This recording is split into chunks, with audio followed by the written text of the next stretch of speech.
Excited to be able to chat with you all about a really important topic. It's actually a little bit of a conglomeration of topics, talking about some mistakes that is really easy to make as a manufacturer getting into e-commerce. I am joined by the one, the only, the legendary Curt from B2B Tail. So thank you for joining me, Curt.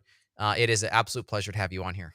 Joseph, thank you. What an honor. What a privilege. I love our little jam sessions together each month. And I didn't sleep a wink last night, man. I am just thrilled about this topic because I think I've made every mistake possible. And so we'll cover 5 of them. How's that? Let's do that. Yeah, absolutely. Let's just jump right in. Let's dive right in, man. We That's have a right. lot to cover, and I know in a We do. short period of time. And so I don't want to leave anything uncovered. I want to, hit any questions that folks might have, and let's dive right in. So, for manufacturers out there making this digital transformation, and what you and I love to say is the E in e-commerce stands for easy commerce. We want That's to make right. it as easy as humanly possible for our ideal customers to make those purchases. If you could, would you please, let's run through the 5 topics that we're going to cover. These are 5 mistakes that are common for manufacturers. What do we have, Joseph? Yeah. So we have these 5 are super easy to make, and it's our goal to help ensure that you don't make these. So number 1 here is once and done. Basically, viewing e-commerce as, I don't know, like a tombstone. Like once you make a tombstone, you don't change it. Fortunately, actually, it is the complete opposite. It is more like a living, breathing being than it is a tombstone. And so that's a very important thing. Talking about where we source product data from, it's easy to just look at it as, okay, well, it's in the database here in our ERP. Let's just dump it out and throw it on the website. Easy commerce, right? And there's some pitfalls that we have to avoid there.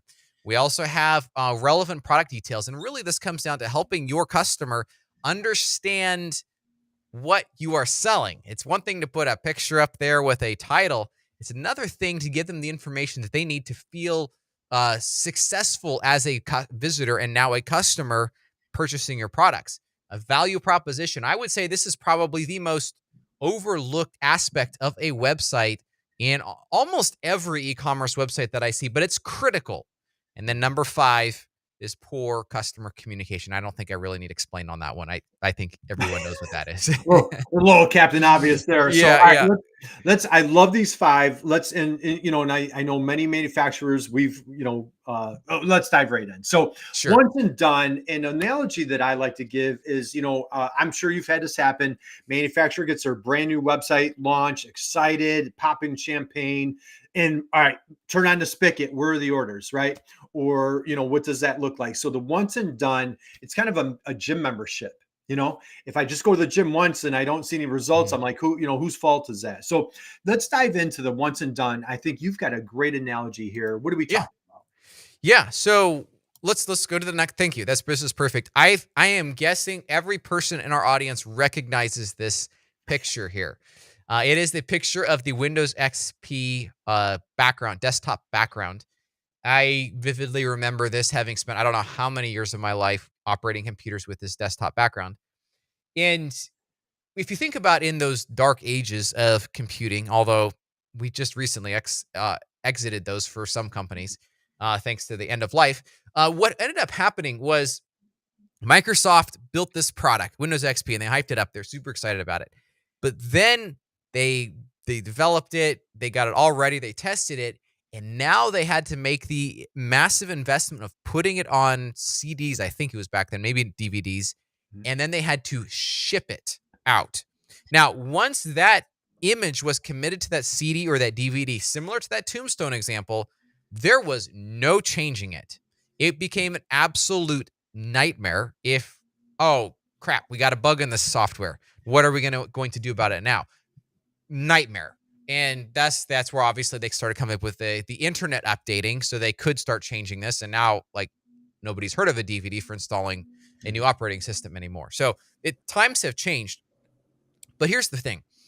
Viewing e-commerce and e-commerce launch project as it's going to be 100% perfect on day one is a bit of a oxymoron, because for many manufacturers, using or e-commerce is a new channel. It's an experiment. It's something that we see the benefits. We're excited about them, but at the end of the day, there's really not. We don't know exactly how it's going to officially look even 5 years. There might be a 5 products out of your entire catalog that represent 90% of your Right. sales. And thus, trying to accommodate everything of what we think we will need in 5 years right now is a bit of a problem. What ends up happening is scope creep. In other words, bigger budgets, spending basically all your money before it's launched, as opposed to getting something launched, minimum viable product is what we like to say. Get something out there, start getting success, get wins, and then iterate in the direction that you see those wins happening.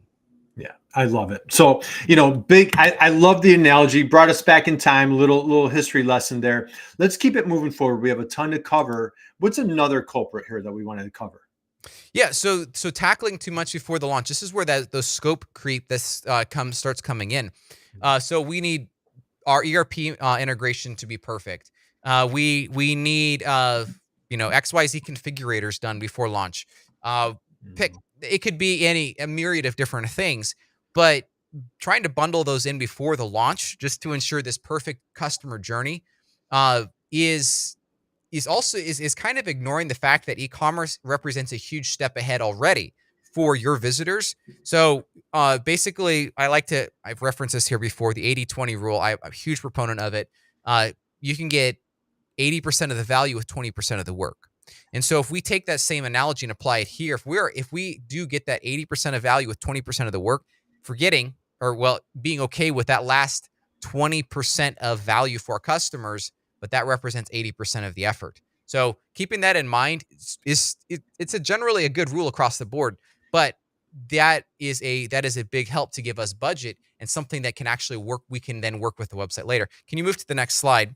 Yeah. Because then what happens if we invest that 100% of budget before we go live, and Mhm. then we don't have anything left for after. So as we do see those opportunities, we see the website moving in a certain direction, we see a certain segment really picking up and catching on, well, then we kind of already spent all our money previously, and then it becomes really hard to invest in the future. Yeah, that's right. And so, covering a lot there. And so, as far as investing too much, too little, and we're not going to get it perfect, right? But what I admire how you approach Hmm. things, and your dear friend John Guess, who's a rock star on your team, is taking that phased approach. You guys do a That's right. phenomenal job of that MVP going in phases. Now, we also talked about, you get that website up there and launched, Hmm. and you're still the best kept secret, right? And I can't tell you how many clients I've worked with That's over right. the years. Like I mentioned before, new website, turn on the spigot. What do you got here for us, Joseph? Absolutely. This is a big deal. So it would be like going and building a Bucky's in the middle of uh, off of a Texas highway, like a 2-lane highway, out in the middle of the back 40. Uh, I mean, and not saying anything about it. Nobody's going to find it. You might have the most beautiful convenience store literally in the Right, world, right, and nobody's going to find it. So, right. being able to have, again, that budget saved aside for ongoing paid media, ongoing search engine optimization, content development, and that's where somebody like Curt Anderson here is really good with that. Understands manufacturers and your needs inside and out, and then he's able to help grow this content marketing, this piece of the business, which is never should never stop. It's absolutely critical to keep that moving, and so it's this is a very, very important part. So e-commerce is not once and done. It's an ongoing investment because we see the return on that investment. That's right. And just for a quick plug, what we're doing right here, Joseph. One thing that I am Mhm. just super bullish on, and I'm just really encouraging clients, Yep, is what we're doing right here. Putting out a that's right. video, live stream, just getting yourself out there, showing your subject matter expertise. And what you and I love sharing is how do you out teach the competition? Just be That's that right. fierce educator. Yes. So hey, we've got a ton to cover. We did the once and done. Let's dive into number two. What's mistake number two? How do we get these products online? Is really what this comes down to. So we ERPs are great. How that's how you as a business functions, is keeping everything in track of everything that's happening, that your ERP. Enterprise resource planning, kind of like your accounting system and planning system, et cetera. Like it's all right there. The problem is just saying, okay, well, we can take a dump of those products, drop them online, and guess what? We're going to start having sales. It does not work like that. And so, as much as I would love to just say, yeah, you can take your ERP data, just dump it online, and you're going to start making sales, I'd be lying. And the goal of this section is to talk about at a very high level, what does it take to actually get your ERP data ready to go, helping customers browse it intuitively. So, in this next slide, I have two examples of, this is hypothetical, but values that, or product titles that might actually come from an ERP. Both of these put online is bad from an SEO perspective. Google doesn't know what a hydraulic interface system is. Unless somebody's actually searching for it. I will say the one thing that is slightly good here is if the ZXTR2000 is more of a global part number, or maybe a part number that there could be some compatibility searches for. Likely not in this case, but that can be a good thing. Universal tools rubbish, right? I mean, we all have those universal tools in our ERPs. I mean, they're there, but it's absolute rubbish. Nobody knows what it is. So in this slide here, we have the old name here at the top. What I would say is bad. But on the bottom side, we have a 2-position solenoid with check valve. Maybe we can improve it depending on the use of the ZXTR2000 in there, the SKU number, the manufacturer part number. Maybe that could go in there as well. But in this case, this is a much clearer description of what this is. This is searchable terms. This is terms that are intuitive to customers. Your buyers are going to know what a solenoid is. They're going to know what a 2-position solenoid is. This is going to help your customers understand what's going on with this product. So very important to think about it from a customer perspective in customer terminology. All right. Let's run through another example, Joseph. Yes. This one, again, we have these universal Allen wrenches in our repertoire of product names.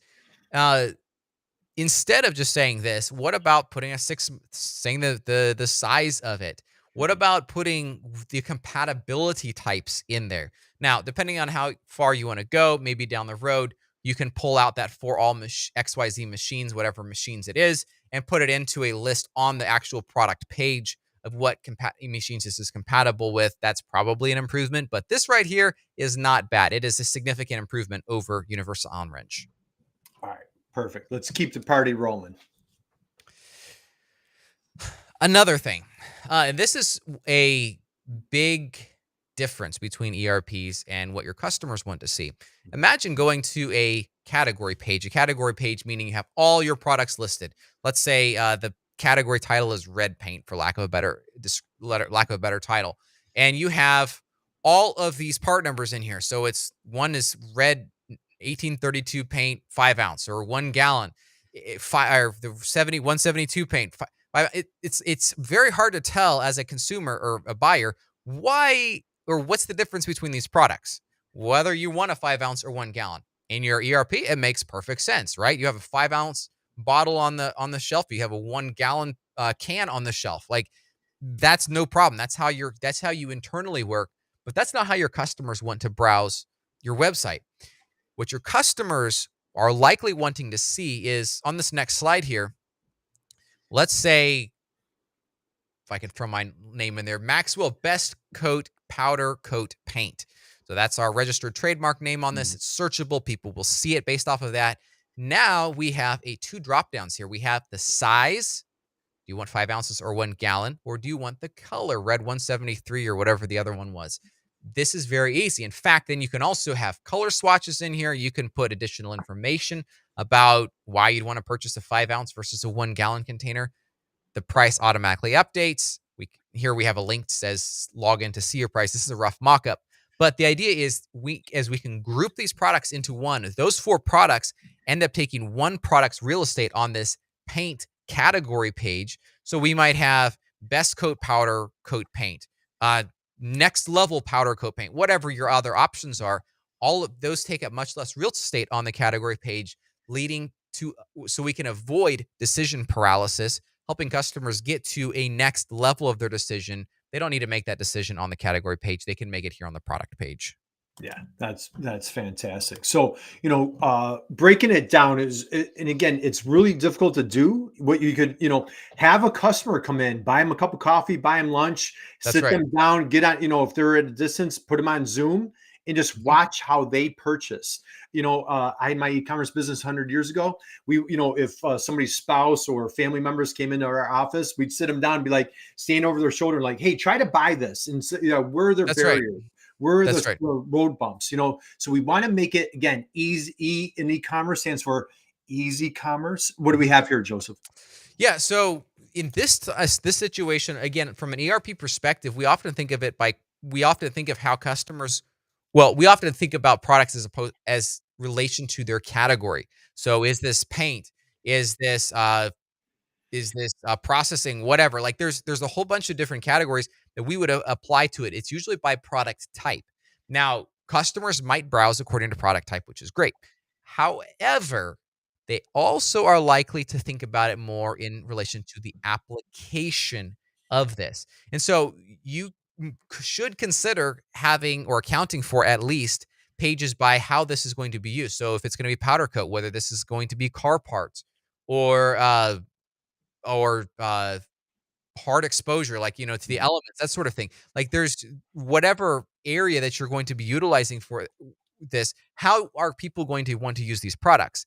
The benefit is it's also going to give you insight as far as search engine optimization, what people are looking for as well. So application is a really powerful but overlooked way for people to navigate to products. Yeah, absolutely. What do we have here? I just lost my headphones. 1 second here. There we go. We're back on. Cool. Here we go. Uh, All right. Yeah. Again, category structure. This about thinking about how customers are going to browse.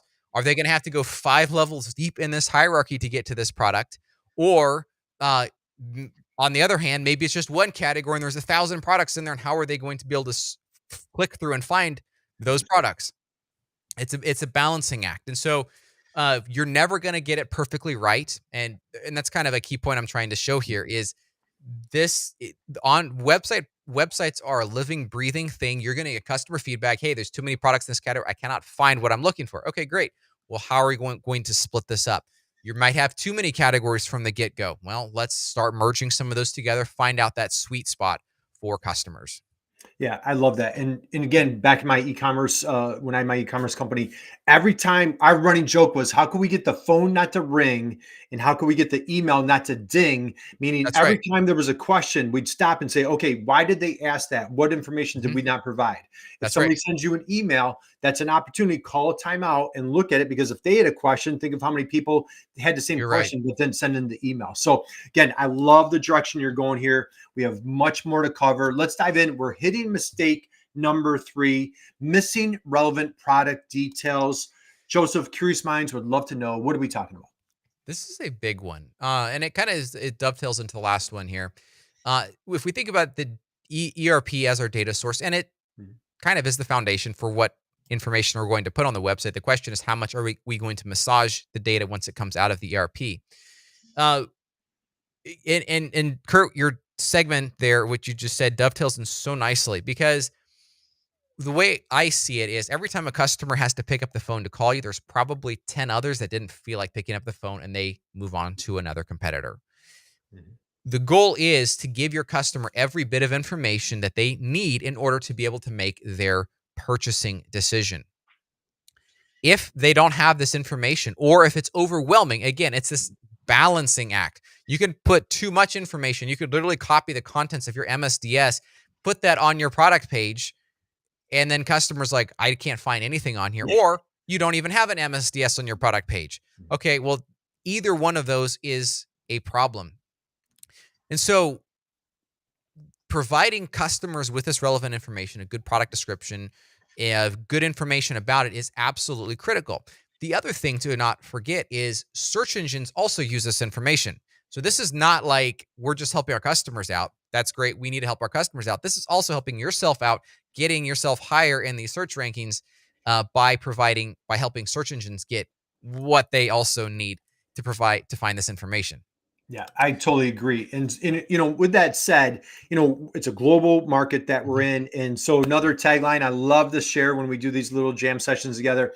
How do you help that ideal customer make a buying decision on a That's right. Friday night at midnight Mhm. before you even open up your door on Monday morning? So how do you help that That's right. ideal customer make that buying decision at whatever time zone they're in Mhm. where they don't have to pick up the phone?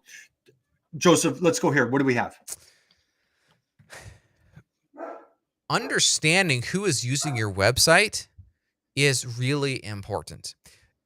I think this also would classify as a mistake, but so that's why it's good to understand that. Put this here. It is not just the end user, someone just going to your website making a purchase, who's going to be using your website.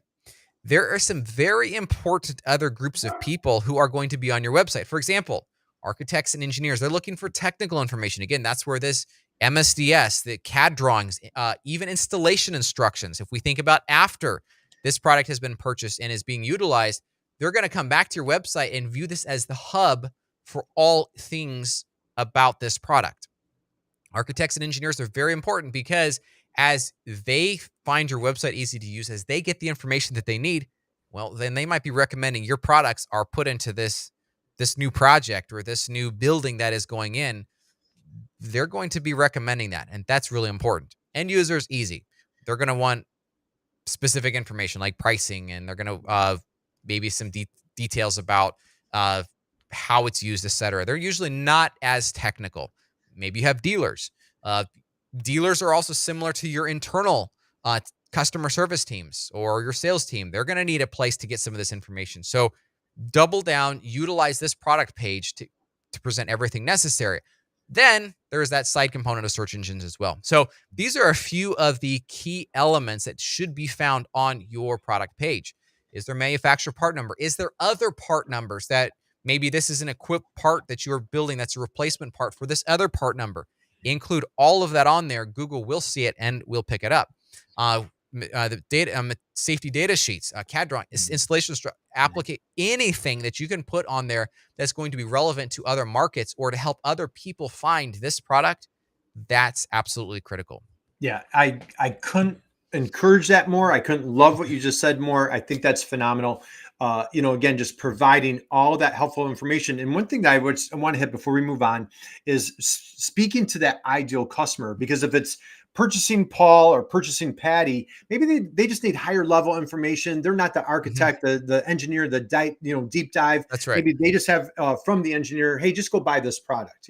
But now when you are speaking to the architect, the engineer, and you want to get down and dirty, geeky, speaking the language, all of this Mhm. information is just, so let's assume, what I love to do is not assume, but let's assume that people have no information, provide it all. You've got a great example here. What's this slide showing? Yeah, so I put a QR code there. Feel free to scan that. It's Eastman's website.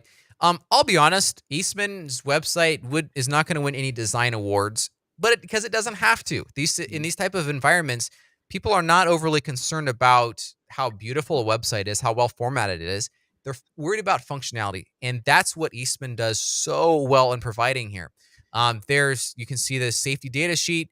We have the specifications. We have warranty. In fact, I'm actually going to reference them again here in the next mistake, but them doing something right here Yeah. really well. So this is good information. Again, maybe not formatted the best. That's fine. It's the information people need, and I love seeing that. Yeah, great job there. Okay, so we just wrapped up on number 3, the missing relevant product details. Now we're going to dive into no value proposition. Joseph, what are we discussing here? Why do customers want to purchase from you? Right. This is probably one of the most important of, I would say, the second most critical of these mistakes that is to be made. And fortunately, it is on very few websites. It's on every website that we build. Mhm. Here's the thing. Your customers might need some help figuring out why you are better than your competition. And I'm not talking about cheesy statements that don't mean anything. I'm talking about things that are concrete and provable. We'll talk about that here in a second. We need to make sure that these are incredibly prominent on your website, that you are telling your customers why they should purchase from you. don't let them or don't rely on them to infer after visiting 5 of your competitors and now you what sets you apart, because well, maybe they have their marketing games on better than you do, and they'll then end up purchasing from you. So this value proposition is, why should I buy from you? And it should be incredibly prominent on your website. Curt, if we can go a couple slides forward. Yep, there you go. Thank you. Here's a couple of examples, and we'll have another one coming up here soon. Mhm. We designed both of these. The first one is in a business to consumer context, but I still like it a lot. Basically, why buy from Pleasant Hill Grain? They huge competitor to Amazon. Everybody Mhm. knows Amazon. Trust Amazon. Mhm. These are some key points that actually stick. If nothing else, you have the Google customer reviews, almost 5 stars, 4.9. That's really, really powerful. egrandstand.com, another one of our customers. These are specific things in their industry as a manufacturer that is absolutely critical to their customers. These things matter and they live up to them. These points must be concrete and provable, not marketing BS that who who cares about. Like, these are things that you live up to, things that are meaningful. Ideally, they connect to the heart. Put an About Us page on there. Put your founder story on there. Mhm. That's not a problem. In fact, it's actually a really good thing.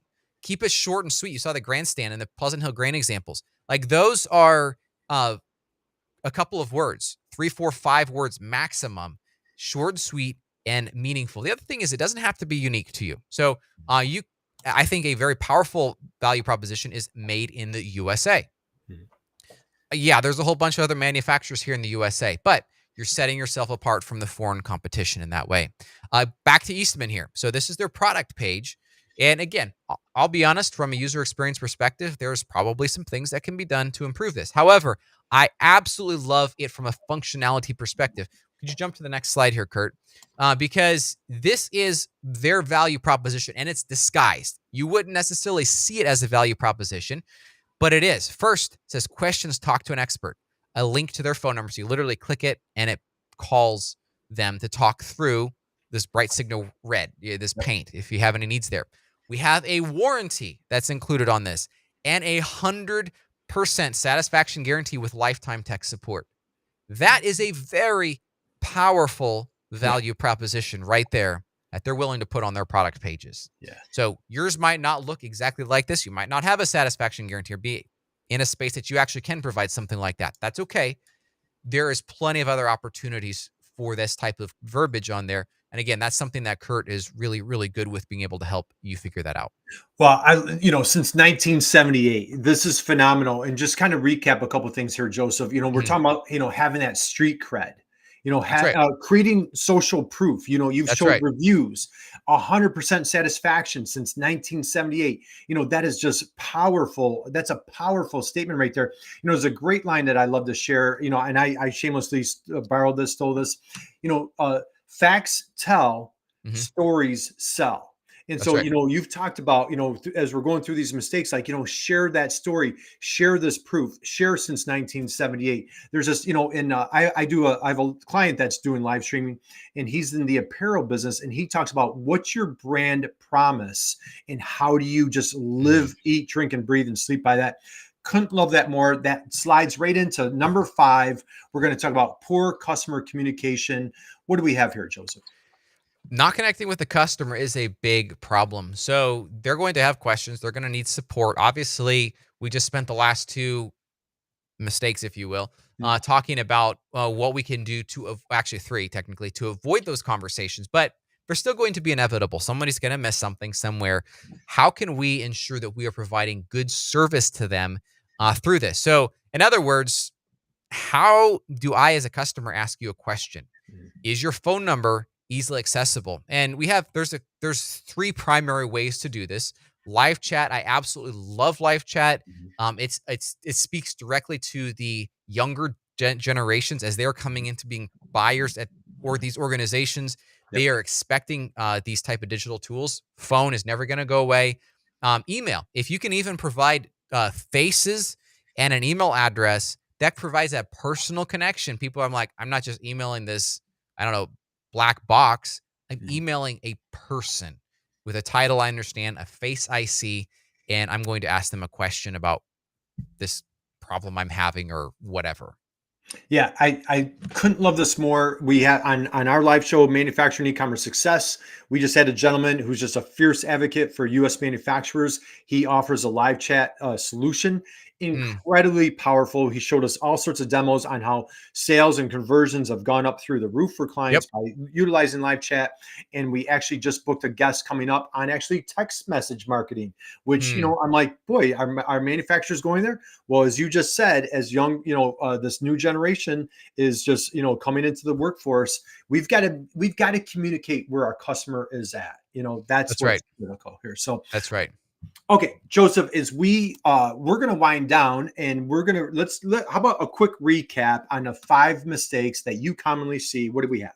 Absolutely. So the first one is once and done. No, it's not. We're not building a tombstone. We are building a living, breathing being, if you will, an e-commerce channel, sales channel for our company.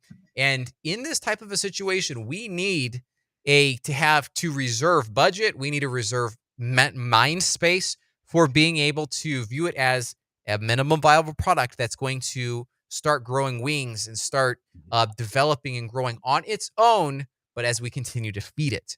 And so, once and done, very, very important to think of it as once and now continuing.